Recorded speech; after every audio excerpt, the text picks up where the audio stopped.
Welcome to Film Ranker. This time we are taking a look at one of the greatest horror franchises of all time, Halloween.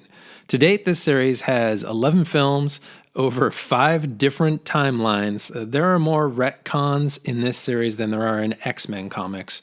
But there is also one of the most iconic characters in all of film, Michael Myers, as well as one of the best final girls in Laurie Strode.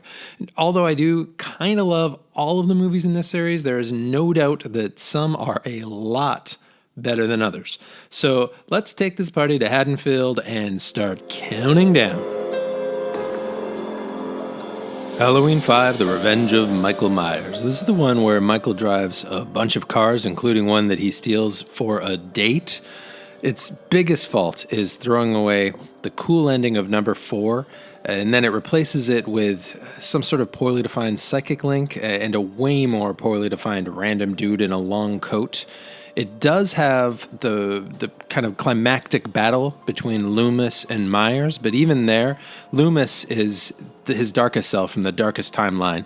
He uses a little kid as bait, and he is a jerk, but he is not the only jerk in town. Every single person in this film is unlikable. All the way from the cops who have weird cartoon music to every single one of the teens. The audience is happy when they die. And honestly, I think Haddonfield is a better place by the end of this film. That's Halloween 5, Revenge of Michael Myers. Halloween Resurrection. This one routinely ranks last on these sorts of lists, and that makes sense. It feels like a low-budget MTV movie made for TV, and it's a version of Halloween no one needed. It's got a weird reality show plot that doesn't work. The tone is weirdly light. It sets it up like there's going to be this murder house where so many different things can happen, but really it's like a 2-bedroom split level. There are not a lot of rooms to explore, even with the ones that they kind of add in the basement. Tyra Banks is in this. It seems like she was only on set for one day. She films everything in her trailer, and I'm not sure she even knew what film she was making. The one good thing, though, the one real plus in this is Busta Rhymes. Busta Rhymes is B-movie gold. You could take any clip from Busta Rhymes in this and turn that into a meme. He is phenomenal. Even for the unbelievably cheesy ending of this movie, it's the worst death that poor Michael suffers in all of the films.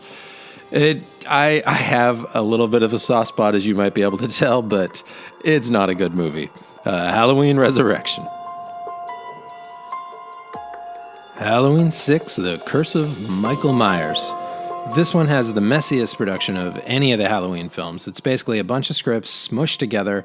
Then those scripts were getting thrown away on set and rewritten, and then that movie got cut in half and re-edited and reshot, and it's a mess. And in the end, what we end up with is a bit of a cult storyline. Apparently there's another version with 45 minutes more of that makes sense, but honestly, the less of that, the better.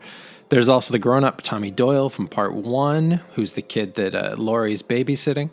And he is, not surprisingly, messed up. He's dating Kara Strode, who's like undefined relative. There's also the poorest man's Howard Stern, who's making a radio show.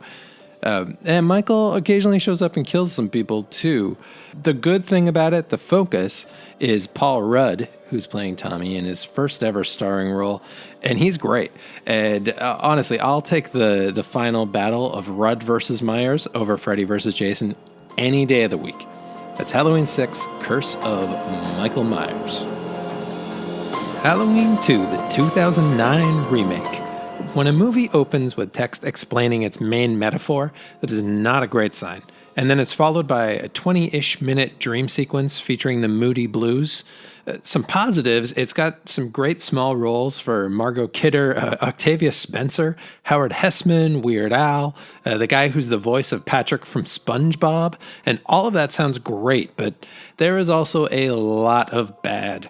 Loomis's character has changed completely from the first movie. The camera's gotten a lot shakier. Rob Zombie weird choices are all over the place in this. Some of them work, but more of them don't work.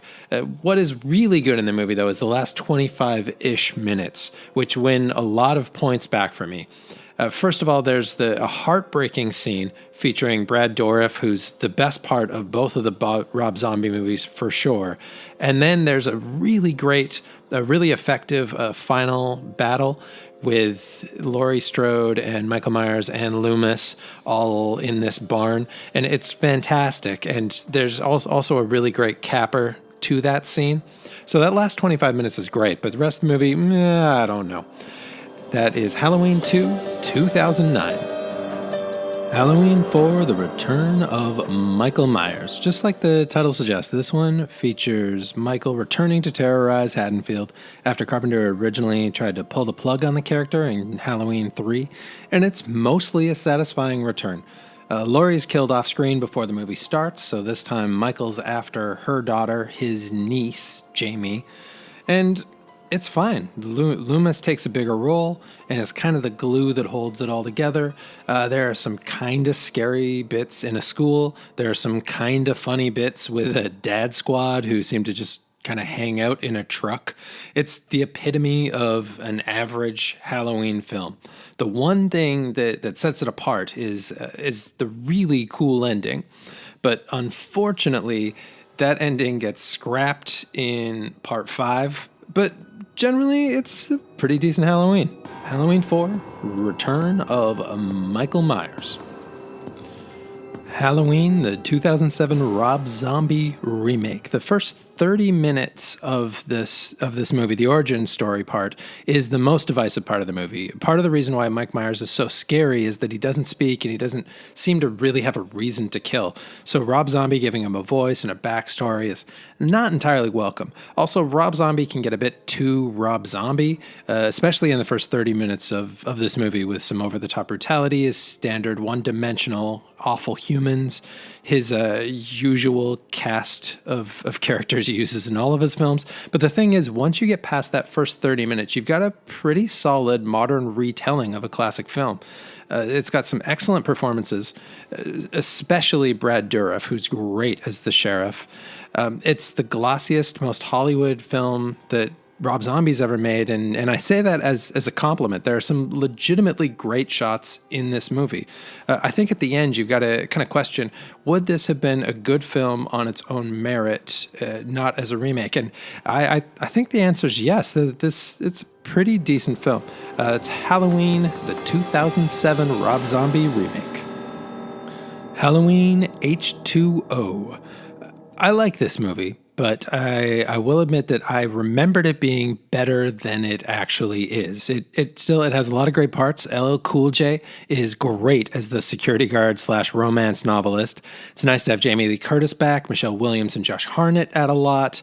There's a lot of great relationship building in the first half of the movie. Everyone's got wants. You actually kind of care about the cast of characters at this West Coast boarding school.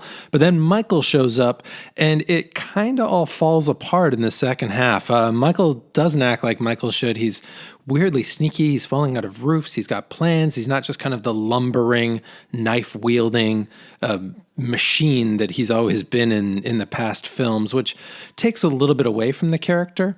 None of our kind of main important characters ever really feel like they're in danger in it. The one good thing, though, in the second half is Jamie Lee Curtis and Michael Myers kind of finally have their big climactic battle that it feels like all of the other movies had been building up to. And it's got an actually pretty cool resolution to it. Unfortunately, that gets thrown away in Halloween Resurrection. But overall, it is one of the better Halloween movies. Halloween H2O.